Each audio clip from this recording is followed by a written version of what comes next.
Welcome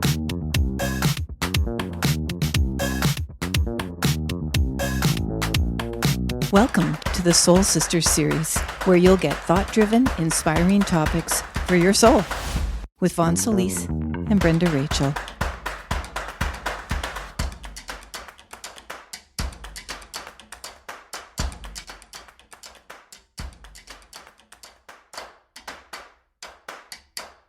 Okay, so welcome to another episode of Soul Sisters. We are already at part 8. Whoa! We kind of got into a really long discussion in part 7. So what we were going to talk about, which is struggle, and basically when you're stuck in the struggle and you just can't see your way out of it. Mm-hmm. And so, we talked a lot last week about stopping at the river's edge, when you do it, why you do it, all the R's. Check that episode out if you want to know what all those R's are. We also want to address the struggle that no matter where we are in our spiritual journey, how, quote, evolved we are, whatever, how healed we are, we still struggle. Exactly. So we're going to be talking about all of that in part 8. For now, I just really want to welcome you. I'm Vaughn. I'm Brenda. And together, we are the Soul Sisters. We never get tired of that. Sorry. Okay. So by now, you know that Brenda and I are doing this series as a legacy to each other, but also to inspire, teach what we know. And as authors, both of us are angel healing practitioners, basically on a metaphysical and spiritual journey for decades. We have also come from a lot of dysfunction, polar opposites in every single way. And so we decided that because we never run out of stuff to talk about together, ever. No. And despite our differences, we still have some similarities, as all sisters do. We decided to impart our knowledge, as I said, to each other as a legacy, but also to you, audience, to take what you can from the learning that we have gone through coming from dysfunction and bereavement and disability. So on that note, let's jump right to it. Okay. To struggle. Okay, great. And, we're just talking off the, top of our head, obviously, like we always do. And I guess I'll start with staying, when I thought about struggle, one of the things for me was like how to stay motivated. Mm-hmm. Oh God, you and I've talked about that. Yeah. And basically, listening to your gut, your heart, your mind. Those are the things I think that I have relied on through my 18 years as a bereaved mom. So for those that you don't know, I did lose my daughter, Janaea, beautiful, beautiful girl, when she was 22 to suicide in 2005. So clearly, hands down, that's been my most difficult experience. It's trumped absolutely everything else in my life. And we talk, Brenda has come from disability. Obviously, she comes from grief of losing her niece. But we talk in all of the previous episodes, if you haven't seen them yet or only caught one or two, about these major disabilities, this major bereavement that did cause disability for me as well. We weave these in and out in all of the lessons that we've learned, the healing that we have experienced, and what we share with others globally, and in some cases one-to-one, and for example, my coaching, and when we have done readings for people as angel healing practitioners. So it never sort of sways the lessons, the event, I should say. For me, it was a huge life event. I consider disability a huge life event as well. Mm-hmm. And you've had several of them. Mm-hmm. So we have, written about all of these things in our journeys and the lessons in our respective books, which I'll have links below. I won't name them all here. They'll probably be popping up on the screen there. But you can check them out if, for you, as a bereaved parent or a suicide loss survivor, in Brenda's case, the writing she does for people who are struggling with disability. Feel free to check those out, because a lot of the work we talk about here too supports, or I should say is supported by the work we have compiled over many years and difficult hours as writers, the laboring of it, right? Simply to help other people. Mm-hmm. So let's jump to it. So how do you think of, well, it's not really how you think of struggle, because struggle is, well, okay, how do you think of struggle in your life? I think of struggle for me as something that is that impairs me from how I want to live.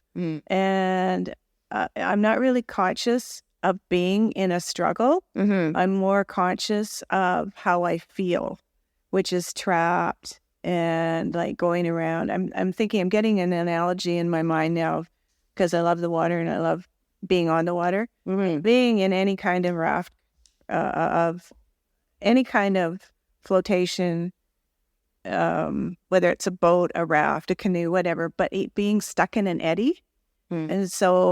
And going around and around and around and not being able to get out of it.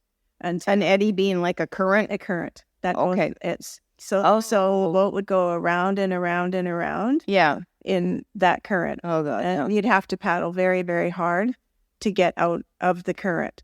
So what I'm saying, or what I'm getting in my mind here, is just the fact that struggle is that for me. And also I think it's very impairing for me, because when I'm in struggle, I don't see a way out.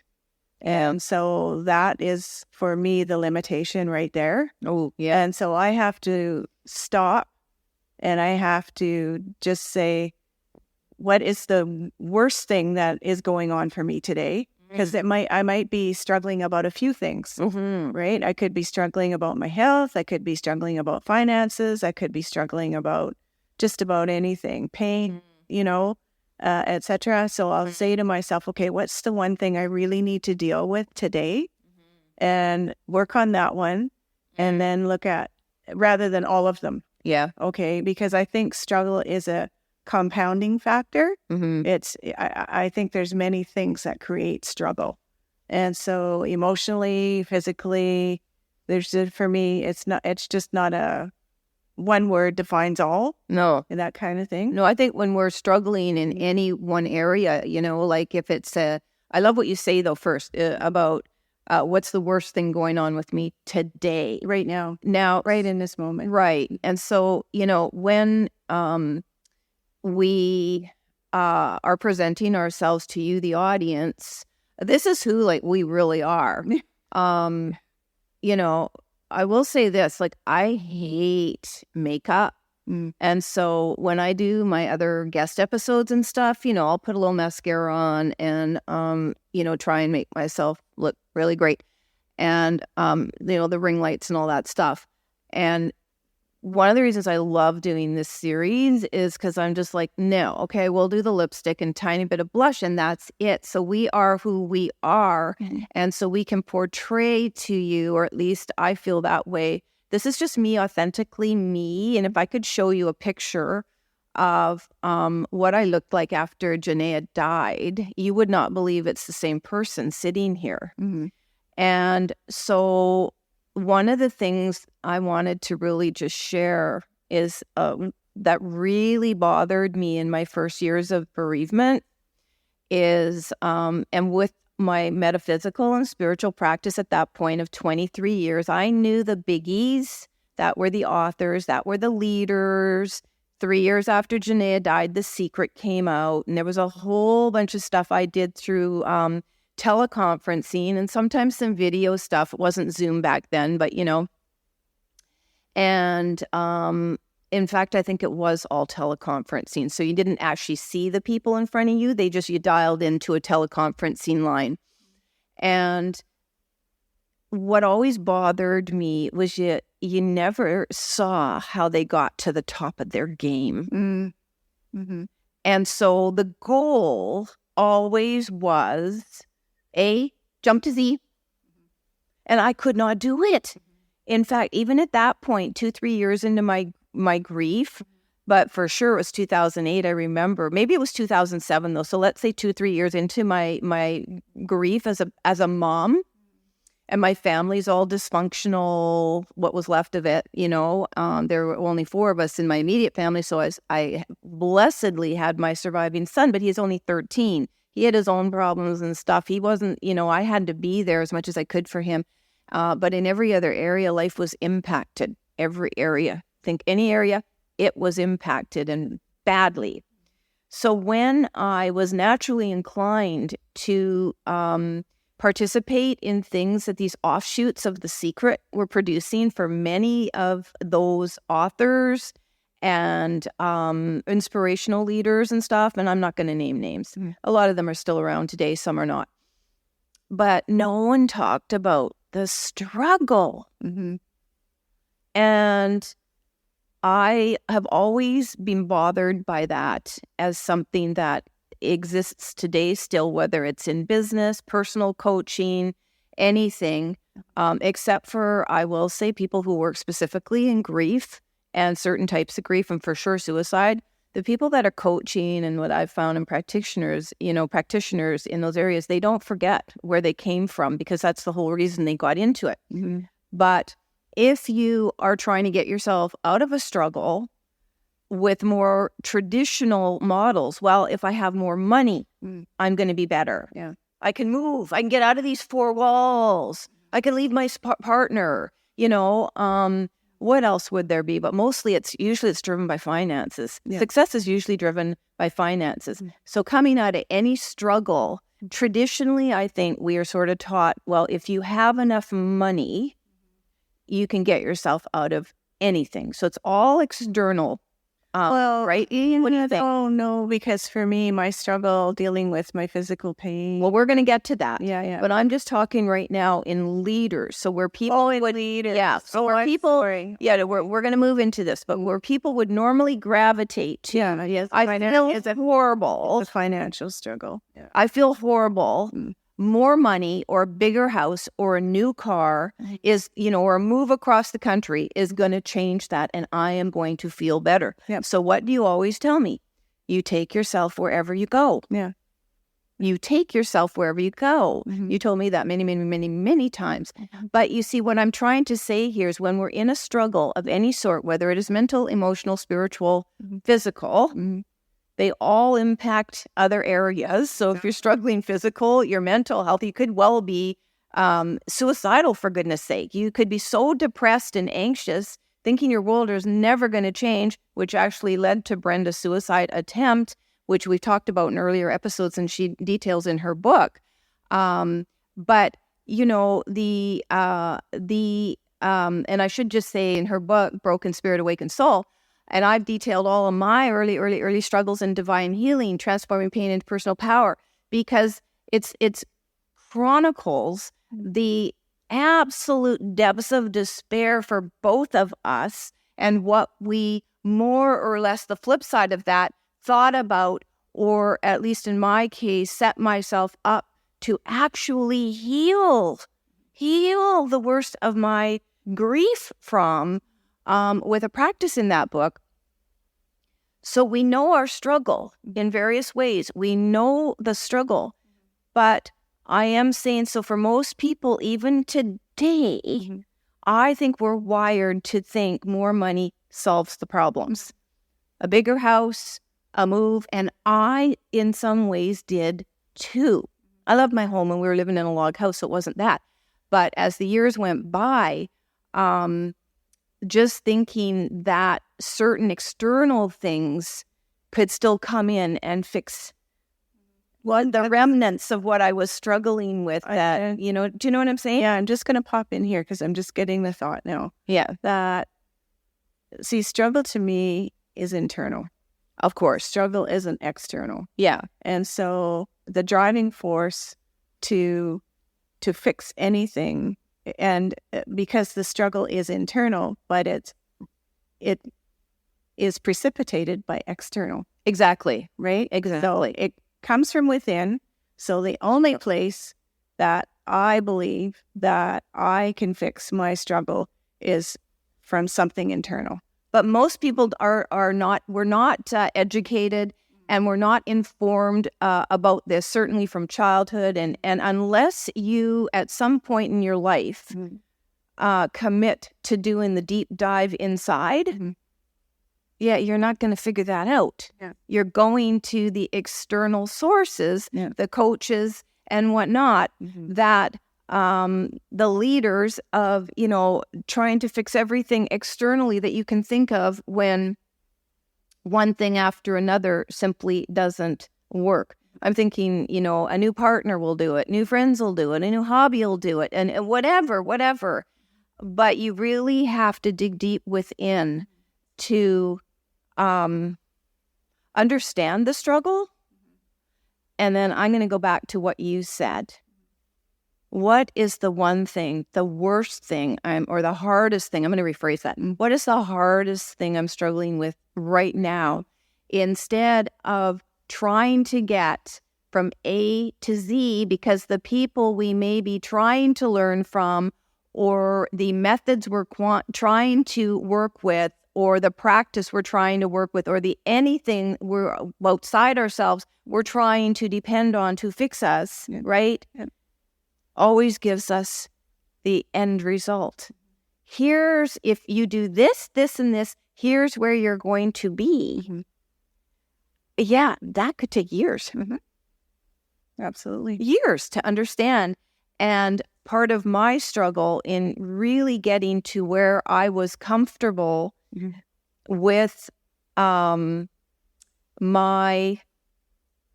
let me just say, lack of speed of healing. Lack of speed of healing. Say that a few times. That was in about 2018.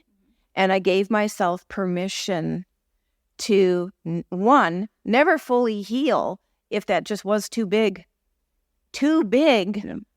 An objective of mine. And won't even say a goal, just, we've talked about this earlier episodes. I'm a spiritual being. I'm healthy, whole, complete, right? I should be able to get over this. I've got the skills. I've got the knowledge. I've got the tools. I should be able to nail this one. And, well, that wasn't happening, right? Yeah. And so lots of struggle in there. So we both agree that you have to understand what the struggle is, and we can only do that. So when you're talking about physical, so your disabilities, not too much of a struggle to understand, when you had planters, say, and you couldn't walk on either of your feet. So technically, you're immobile. But it's okay, well, I'm going to ask you, so what was it, understanding the physical struggle? So what did you have to do to piece together what you needed to not stay in that struggle? Yeah, so that's when I laid on the couch and asked the angels directly, what did they want me to learn from this experience? What did they want me to do with it?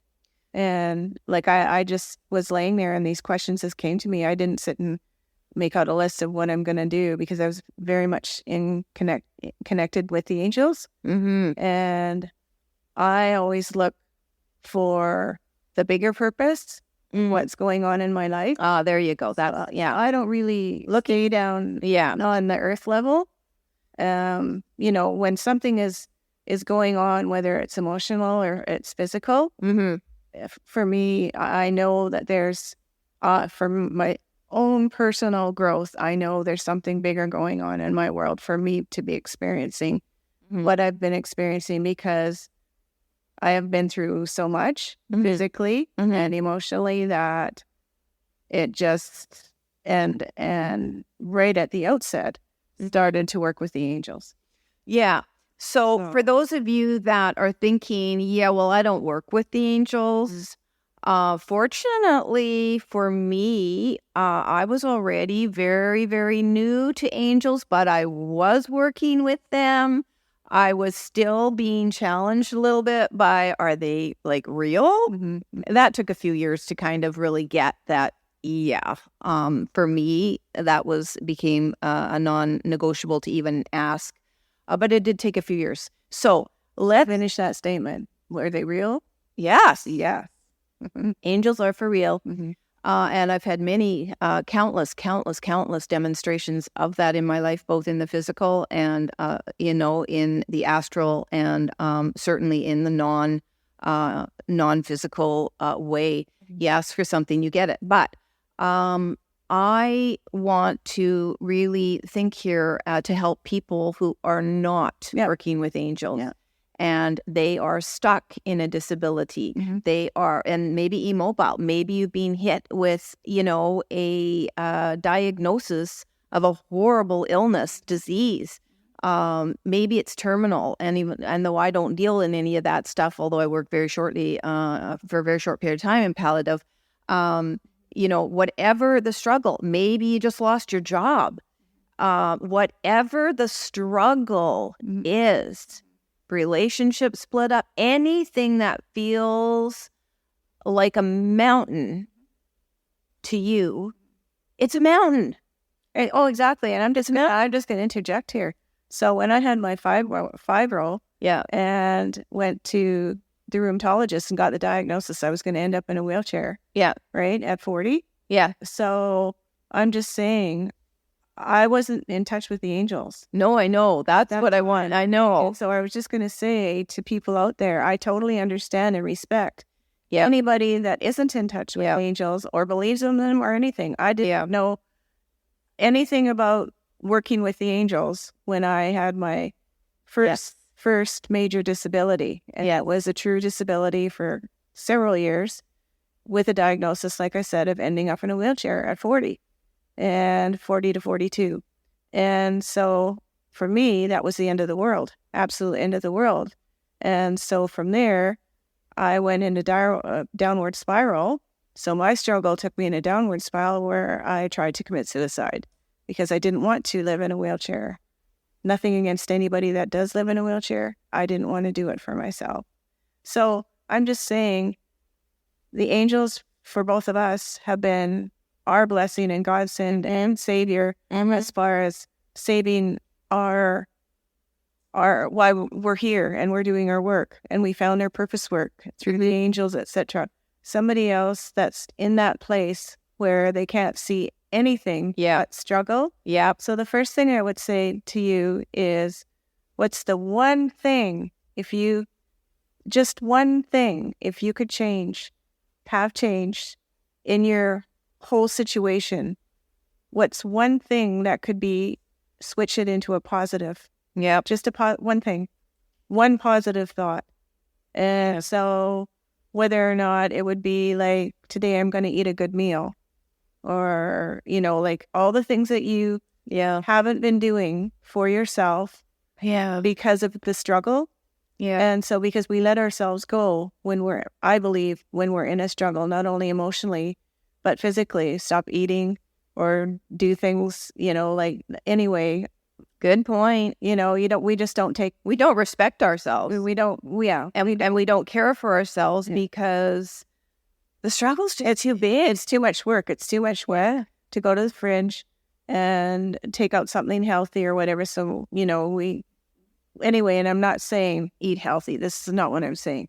So, we do want people to eat healthy, though. Well, I do. Yeah, I don't care what people eat, as long as they're happy and they're enjoying the sustenance that they're eating. But what I'm saying is, struggle can impair us from the very simplest task of our cleanliness, taking care of ourselves physically, taking care of ourselves like diet-wise or food-wise.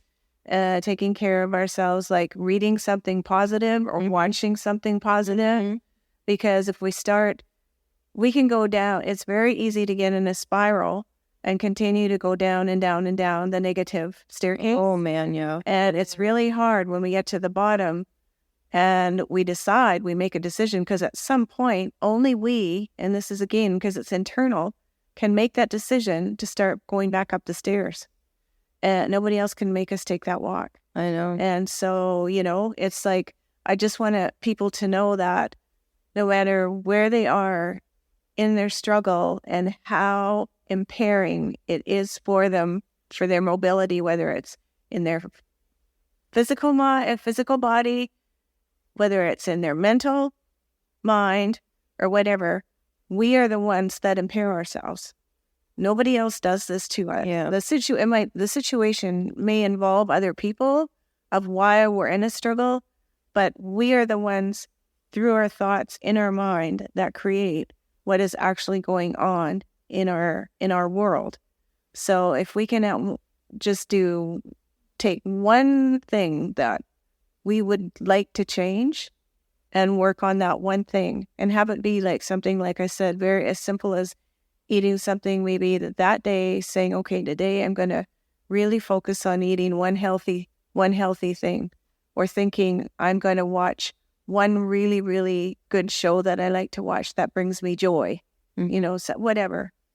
Yeah, I know. I was like going, I can hear them going, we impair ourselves and going, no, it's my situation. It's my partner. It's the kids. It's I got fired, or I'm not being paid enough, or it's my coworker, or it's anybody, or anything out there except us. Yikes. Well, you see, both Brenda and I, you and I, 100% take responsibility for what we're experiencing. We both believe to the letter, to the absolute letter, Yeah. We create our own reality. Yes. Nobody else creates what our reality is in every given moment, no matter what it looks like. And so I'm taking a pause here because I know we need to think about that for a minute. And my metaphysical and spiritual practice for 23 years allowed me to fall into that thinking right away when Janaea died. And I literally, this is a really weird thing, but in the first few months, I stepped so gingerly when I walked on the ground because it felt like the ground was shaking. And I couldn't trust the steps. And so I trusted no one and nothing, but I had my faith. That never left me. I never blamed God. In fact, I felt comforted that Janaea wouldn't have left if it wasn't okay for her to go home. And that comforted me. As painful as the whole experience was, it comforted me. And I'll admit it's only like 18 years plus in that I'm able to kind of become comforted by her presence for the time I had her. And I know I've met a lot of parents that said, oh, no, they were so appreciative and, whatever of their child's existence in their life. And I was too, but I also was very pained by thinking of the 22 years I had her, understanding how it ended. And that point of the ending, right? The physical ending was just too painful for me to revisit in a positive way. So with the goal being able to look at her picture and smile and say, thank you for being such a blessing in my life. You led me to everything I do today. That's a pretty big thing for me to have to do. Other people might be able to do it a lot easier with their loved one or their child gone. But for me, that in and of itself has been a huge struggle for many, many years. So I wrote down a few things that I wanted to say while you were so wisely sharing. Brenda studied to be a minister for quite a while, for a few years, right? 2, 3? Well, yeah, I was on and off for 2 or 3 years I studied, but I was in the science of mind, religion for quite a while. I know, but she would have been a great minister and would have led a great church. But anyway, it didn't go that way. But so I wrote down things like hope, faith, light, mindset. And then I wrote gratitude, but I'm not going to focus a lot on that, talking about that today, because that is such a big thing to feel in struggle. So scratch that. I'm replacing it with joy, what you can do and bring for yourself to feel just a teeny weeny bit better, that you deserve it. Keep remembering you deserve it. But I also want to talk about acceptance, because I think that's one of the biggest things wherever we're stuck in struggle. And, just because we're in this situation and we've overcome one struggle certainly does not mean that there's not another one right around the corner. Exactly. As we well know. Right. And so I think what I want to say about that is not to leave people hopeless. I think that being wired, and as I've contemplated a lot recently, is it our disposition, like that we're just naturally, geared, born, have it within us to choose to remain strong, choose to remain, in faith, choose to remain, positive, choose to, have the courage and the willpower and the determination and just the guts to continue on this very difficult path that is life on the planet. And we're all hit with something, usually more than once. But the more I've settled into this incarnation, and obviously the more years I gain, the more I kind of realize that, and have accepted, and I realized this, a little while ago, a few years ago, like we don't even have to have any struggle, because how we perceive the struggle makes it either a struggle or basically just a situation we need to deal with. Right. Exactly. And I'm very solution-oriented in my thinking, and it took me a while to really understand that, but I'm a very solution-oriented person. So I choose not to look at anything that may be coming down the pipe as a struggle. Yeah, me too. And so I was just thinking, like, when you were saying that, I was going like, when was the last time that I even said I was struggling? Like I truly, I can't. Well, I think it was like 2 weeks ago when we did an episode.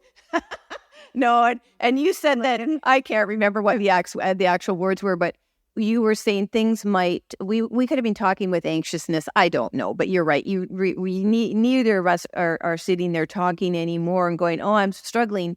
But we both admit to having anxiety. Well, no, I'm not. And managing that. Well, and that's not a struggle. And I'm so too. I mean, my definition of struggle, because I have really struggled a lot in my life. Yeah.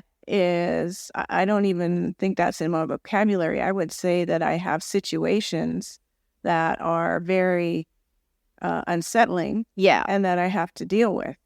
And how's the best way for me to deal with them? But the word struggle doesn't even enter my realm of thinking any longer. Yeah, like we never phone each other. Yes. And I don't even know if I did. Did I ever phone you and go, I'm really struggling with this, sis? Probably.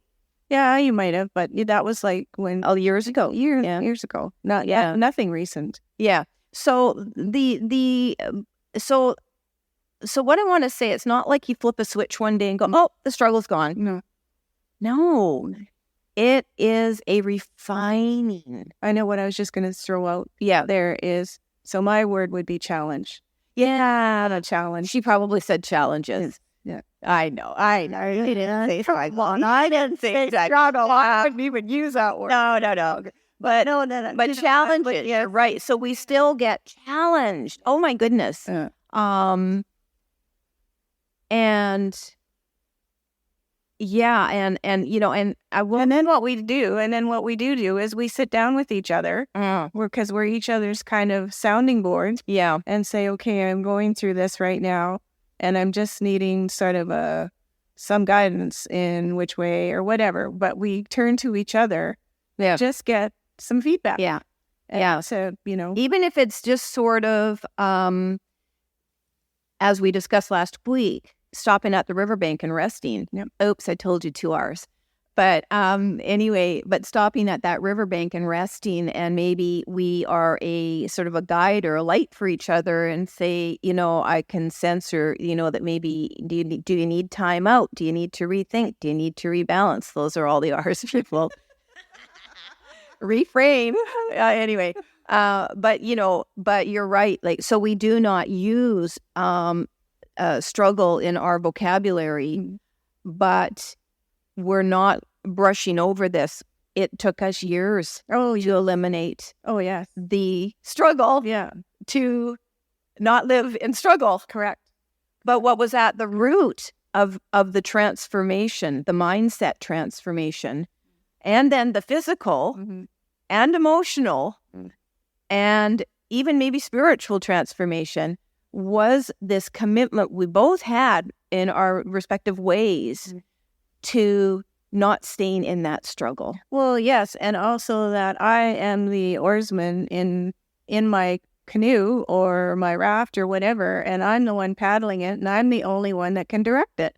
So if I'm in my eddy and I'm floating around and round and round in the struggle and the current, what's causing me to be upset, then it becomes a self-directed evolution to change, to get out of the struggle. So nobody else can do it for me. I can't go read a book and on page 52 it's going to tell me how to deal with this, whatever it is that I'm going through. I have to come up with the solution. And again, lots of times when we're bouncing things off each other and all of that kind of stuff. But in the end, it's each individual's responsibility that they get to that place of how they're going to change the situation. Yeah. So you can't change other people. No. So if you're in a struggle with a relationship, what you can change is your perspective about your role in that relationship and what you're willing and not willing to put up with from the other person, whatever kind of relationship it is, whether you want to end it, set boundaries, or just completely try a different approach. And you might, interchange these over time as you try and figure out your place in the relationship. Fact. You can apply that to any sort of struggle that you're in where you do not feel you're in control. So let's talk about that briefly. Okay. So, because a lot of people struggle, they blame God. And as we said earlier at the sort of the start of this, everything else but themselves. Yeah. So if they're willing to go, you know what, maybe I will consider that I'm the common denominator in these struggles. Yeah. So what is it I need to do to just take that first step to not blame others or blame the external situation? What is it I need to do? Do you have any thoughts on that? Well, I would say, depending on if you're like to write things down and actually look on paper, make a column of the pros and cons of the situation. Some people like to do that. And so you actually clearly see what's troubling you rather than trying to sift it through in your mind, like what's my brain telling me kind of thing. So it would be like a struggle that you absolutely feel like you have no control over and you can't see a way out of it. Yeah. And so I love the idea of writing pros and cons, but to have pros and cons, you kind of have to know what some of the solutions are to get yourself out of it. No. Okay, well, how would you think about pros and cons of something? It'd just be like you're making it not a to-do list, but you're just even like not automatic writing, but you're just the first thing that pops into your head.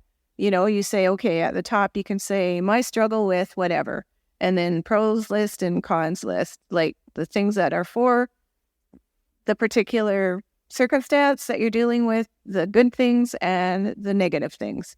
And just make your list and just write, and no attachment to anything. Like, don't sit there and go, oh gosh, I don't know if what I'm writing is right. You just write. And then at the end, you look at it and you look at your columns, and it just might help you get to a more definitive place and understanding which direction you need to go for some kind of a resolution.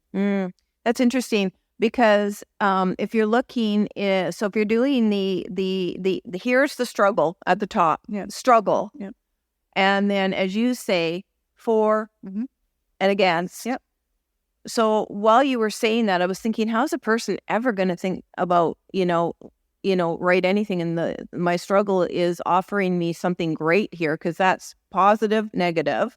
But in actual fact, while you were talking about that, struggles are often an arbiter of change and growth. Yep. And it reminds me a lot of growing pains when you watch your kid, and some people haven't experienced growing pains, but I sure did as a kid. And so what, and it's true that when you're going through a struggle and choosing to look at this as a period of growth and opportunity, there can be pain in this. Oh, absolutely. There can be pain in this, and you can't always see the positives. Well, also too, I'll just jump in here, because struggle is we're hanging on to a negative emotion. And when we're hanging on to a negative emotion, it feeds. It kind of goes in a cycle, and it feeds it. And to stop the struggle, we have to have some finality. And that can be very difficult, because it might be easier for the person to be in their struggle and be with it than want to make change. Right. And so that in itself is, it can be on your pros column or cons column, not willing to change. You see. So that's really interesting. So But you'd have to be really honest to get to that place with yourself, but I'm just saying, say you were at a job and the job wasn't working for you in your situation. Yeah. And you weren't ready to quite leave, but see, just do your pros and cons, but you were struggling. Well, the struggle is I need the job to pay the mortgage or rent. Yeah. So struggle is, do I leave my job? Very simple. And make your question at the top very simple. Don't have a really, really long-winded question. Have it. Do I leave my job? Do I leave my job? Pros and cons, for and against. The things that are for you staying, the things that are for you against you staying. And if the struggle is that you feel trapped, it will be, can I leave my job? And then you start, that's really great. And then you start looking at all of the pros, which all of those things, because that's going to give you a picture of who you really want to be. And the negatives might be, labor market's tight. I might not get the same salary. I feel trapped, whatever that long list is too. But in each of those, so let's just bring this around to one of my favorite things to talk about, which is there's always a solution. There's always a way. And when you trust, you can create the life you want. Absolutely. And also too, this becomes your opportunity to become the master of your destiny. So nobody else is in charge. When you make your list, it's your list. Nobody is sitting there firing things at you to put on the list. It comes from within. And like I said in the beginning, it's internal. It's an internal process. It starts from within that we change without, So I think that's fabulous. I want to just say one thing here. And when we talk a little bit here, just here in this episode, we've talked about a little bit in other episodes. Brenda and I, you and I both really, really, as I say, we believe in being the designer of our reality. Correct. You might have to wait, but we are so proficient at it, as is my son, because who's 31. I've taught him this since he was, basically a young teenager. And it's so much fun to watch other people create their reality and us supporting the visions that we want and sometimes don't think we can create. Now I don't think you and I are there anymore. We know that if it's in the consciousness, we're getting it. One day, somehow, that's going to become our reality if we stay true to that desire, and that's what we really want.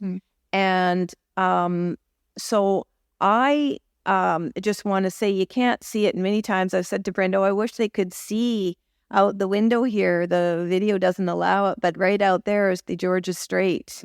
And I wake up every single day to an ocean view that I never thought I could create when we moved to Vancouver Island in 2016. And sure enough, my husband and I, we moved into a condo, but it was facing a lovely mountain, and on the waterfront, but that water was right behind us. And so I knew for 2 years that we lived there, right, that I really wanted to be on the other side of the condo, right on the waterfront with another very beautiful water view. And Brenda and I would have many, many walks and talks. And I would say, I need this, this, and this to create that in my life. I was wrong. I created it in an actually less financially secure situation. When I retired from my job, and I was on a disability at the time, and did end up with the ocean view that probably surpasses what I would have had downtown in the former condo. And it has been such a huge lesson for me understanding that, and we'll be talking about this in the next episode, what we do want to create in our life, we must let go of that. We must trust the vision that this is what I want, kind of like the struggle. On the flip side of that, I'm going to leave this at the top of the hour here with you understanding, here's the struggle, but here's what I want broadly, because it will get refined the more you train and discipline yourself to not have the struggle consciousness, and do not put any attachment on how it's going to be delivered to you from the angels, from the universe, from source, from whatever you believe in, which brings me back to that piece of having the faith that you have not only the power within you, but the deservingness as a beautiful human being, that we're here, in the other realms. There isn't one spiritual teacher or anybody that speaks the word of God in the greater sense, source, right, that wants us to struggle. We come here and create the struggle, and I largely think it's to learn the lessons we've set for ourselves. Absolutely agree. And take ourselves where we're meant to go. Certainly if we're connected to our spiritual contract, our soul contract, our spiritual self, these struggles really, I think, are largely designed to take us where we need to go to find ourselves, our true selves. And to what degree you are willing and able to do that in the physical, right? In the physical, in the incarnation, is going to be representative by what your journey looks like. Exactly. That continually unfolds.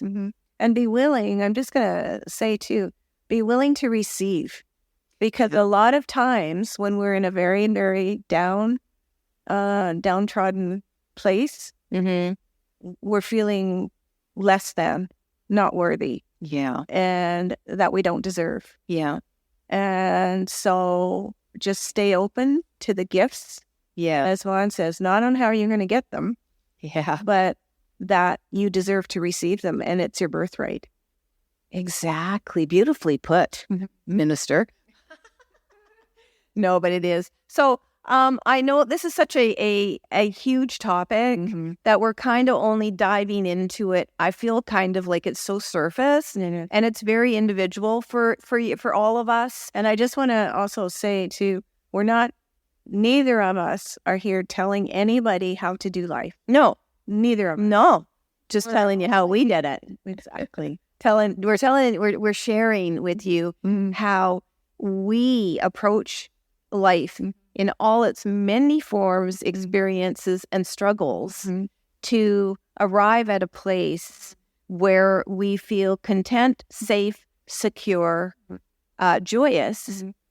For me, for the most part, you probably without any lingering ways to question that joy. I'm really on a path to be embracing it 100%, which involves a lot of things in the grief world. So not just I want to feel joyful, but we're not talking about that today.